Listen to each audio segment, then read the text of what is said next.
हरियाणा में किसान करीब एक साल से कृषि बिलों का विरोध जता रहे हैं। शनिवार को करनाल शहर में बीजेपी की संगठनात्मक बैठक थी। इसमें हिस्सा लेने के लिए मुख्यमंत्री मनोहर लाल समेत कई बीजेपी नेता जा रहे थे। किसानों ने बीजेपी की बैठक के खिलाफ प्रदर्शन किया और करनाल की तरफ बढ़ रहे किसानों के ऊपर पुलिस ने लाठीचार्ज कर दिया। इसमें कई किसान घायल हो गए, जिसके बाद इसकी आलोचना न केवल विपक्ष कर रहा है बल्कि अब सत्ता के नेता भी इसके विरोध में उतर आए हैं, जिसके चलते उन्होंने पार्टी से इस्तीफा तक दे डाला। जी हाँ, किसानों पर हुए लाठीचार्ज से आहत जजपा लाडवा की पूर्व कैंडिडेट डॉक्टर संतोष दहिया ने जजपा से इस्तीफा दे दिया है। डॉक्टर संतोष दहिया हरियाणा के जाने माने चेहरों में से एक हैं। आपको बता दें कि डॉक्टर संतोष दहिया सर्व जातीय सर्वखाप महिला हरियाणा की अध्यक्ष भी हैं।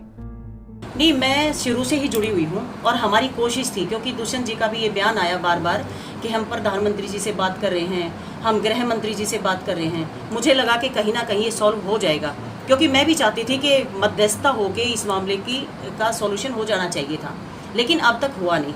अब जब कल आंदोलन एक अलग चीज़ है, 9 महीने हो गए, 500 से ज़्यादा शहादत हो चुकी हैं।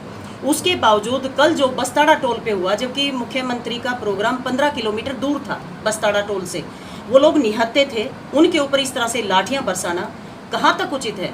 ये तो अंग्रेजों से भी बड़ा कुशासन हो गया। ये तो पूर्ण रूप से इन्होंने तो उन लोगों के ऊपर लाठियां बरसा रहे हैं जो लोगों का पेट भरते हैं।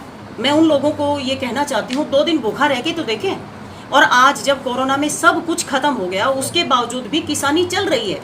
किसान से आर्थिक जो स्थिति है देश की, वो मजबूत होती है।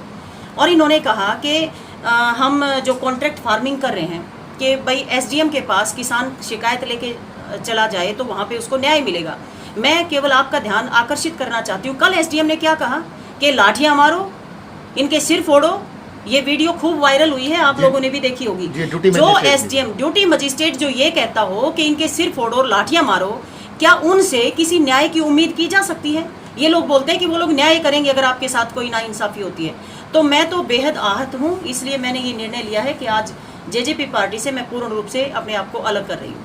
इतना ही नहीं, कल किसानों के ऊपर हुए लाठीचार्ज से डॉक्टर संतोष दहिया न केवल आहत हुई बल्कि अपनी बात करते हुए उनकी आंखों से आंसू झलक आए और वह भावुक हो गए। उन्होंने किसानों पर हुए लाठीचार्ज की आलोचना करते हुए सरकार से ऐसा न करने की अपील की और किसानों के साथ हमेशा खड़े रहने की बात कही।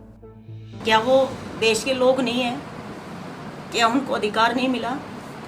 क्या वो आंदोलन नहीं कर सकते, अपनी बात नहीं रख सकते? क्या इस तरह से लाठियां मारेंगे? बुजुर्ग लोग बैठे बेचारे,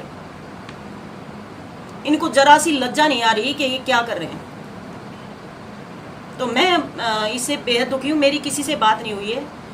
जब शुरू में आंदोलन ये शुरू हुआ, पीपली से जब ये शुरू हुआ था, उस वक्त जब ये दिल्ली जा रहे थे किसान, तो बैरिकेड्स लगाए गए, वाटर कैनन इनके ऊपर छोड़े गए, लाठियां बरसाई गई। मैं उससे बेहद आहत हूँ और क्योंकि हम लोग सरकार का हिस्सा हैं, इसलिए हमारी जिम्मेदारी बनती है कि हम कहीं ना कहीं कोई एक्शन लें। और उसी से आहत होकर आज मैंने जेजेपी पार्टी छोड़ने का ऐलान किया है, क्योंकि हम लोग बीजेपी के साथ अलायंस में हैं, हम लोग सत्ता में हैं। तो मैंने ये निर्णय लिया है कि हम सत्ता में नहीं रहेंगे। मैं अपनी तरफ से आज त्यागपत्र दे रही हूँ।